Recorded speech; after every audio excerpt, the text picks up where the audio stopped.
Assalamualaikum warahmatullahi wabarakatuh. Perkenalkan, nama saya Desa Fitri dari kelas 13 ICA. Di sini saya akan mempresentasikan PKL saya di PT Panacipta Sainan Components.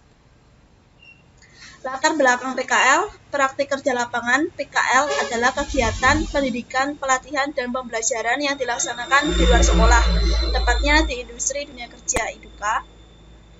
Dasar Hukum PKL. 1. Undang-Undang Nomor 20 Tahun 2003 tentang Sistem Pendidikan Nasional. Yang kedua, Peraturan Menteri Tenaga Kerja Nomor 36 Tahun 2016 tentang penyelenggaraan pemagangan di dalam negeri. Yang ketiga, Peraturan Menteri Pendidikan dan Kebudayaan Nomor 20 Tahun 2016 tentang standar kompetensi lulusan pendidikan menengah kejuruan. Tujuan PKL 1. Memberikan pengalaman kerja langsung. Yang kedua, menanamkan etos kerja yang tinggi. Yang ketiga, memberikan kesempatan kepada peserta didik untuk membangun dan mengembangkan kepribadiannya. Manfaat PKL 1. Menambah wawasan mengenai dunia kerja, khususnya berupa pengalaman kerja langsung, real. Yang kedua, terjalinnya hubungan kerjasama yang saling menguntungkan antara sekolah dengan industri dunia kerja (IDUKA). Yang ketiga, industri dunia kerja (IDUKA) dapat mengembangkan proses dan atau produk melalui optimalisasi peserta PKL. Profil PT Panacipta Sainan Components yang beralamat di Gobel Industrial Kompleks Jalan Raya Bekasi Cibitung, kilometer 29, Telaga Asih, Cikarang Barat, Kabupaten Bekasi, Jawa Barat. Berdiri pada bulan Juli 2007, perusahaan ini dari Daya Cipta Group yang bergerak di bidang metal stamping. Ini adalah struktur organisasi dari PT Panacipta Sainan Components. Ada direktur, general manager, akunting, personal NGA, VA, produksi, engineering, marketing, PPIC, purchasing, maintenance, dan painting. Di sini ada tugas dan tanggung jawabnya masing-masing. Saya akan memberikan contoh untuk tugas dan tanggung jawab dari direktur adalah bertanggung jawab dalam memimpin dan menjalankan perusahaan. General Manager bertugas untuk mengelola operasional perusahaan. Akunting bertugas membuat laporan keuangan dan membayar gaji karyawan. Personalia NGA bertugas memiliki tanggung jawab pada perkembangan sumber daya manusia di perusahaan. Untuk VA, melakukan verifikasi kualitas produk. Untuk produksi, bertugas untuk memproduksi pesanan customer. Untuk engineering, melakukan cek mesin secara berkala. Marketing, melakukan perencanaan analisis peluang besar. Untuk PPIC, mengendalikan dan merencanakan rangkaian produksi agar berjalan sesuai rencana yang sudah disiapkan.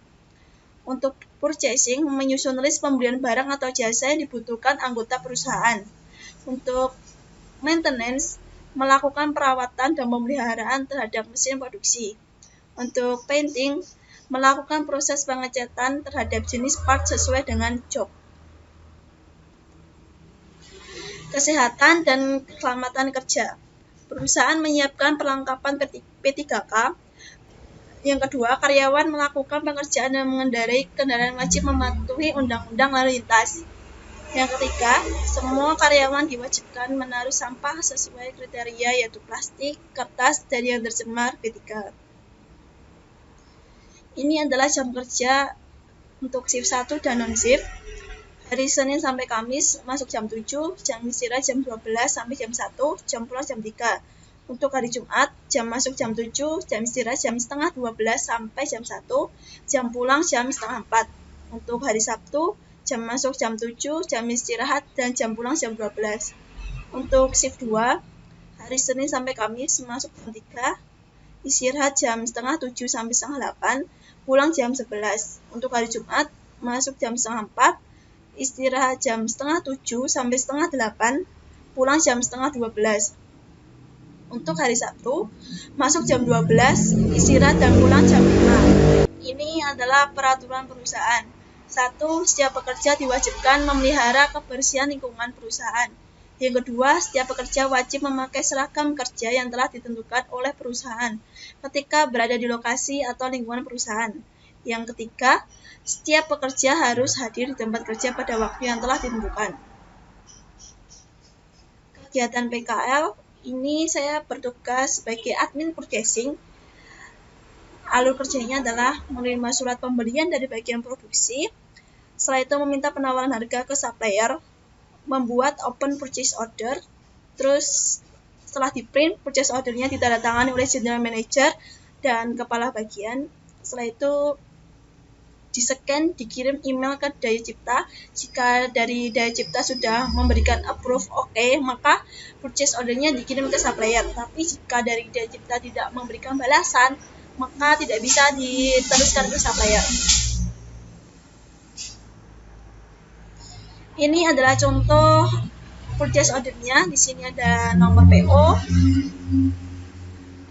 PO, ada tanggal, terus nama supplier, terus ini ada nama barang, banyaknya, satuan, harga, satuan dan jumlah harga. Kegiatan PKL. Ini yang kedua ini saya melakukan setiap hari Jumat. Jadi setiap hari Jumat saya itu melakukan tukar invoice atau penagihan pembayaran dari supplier. Jadi supplier datang ke PT untuk memberikan penagihan.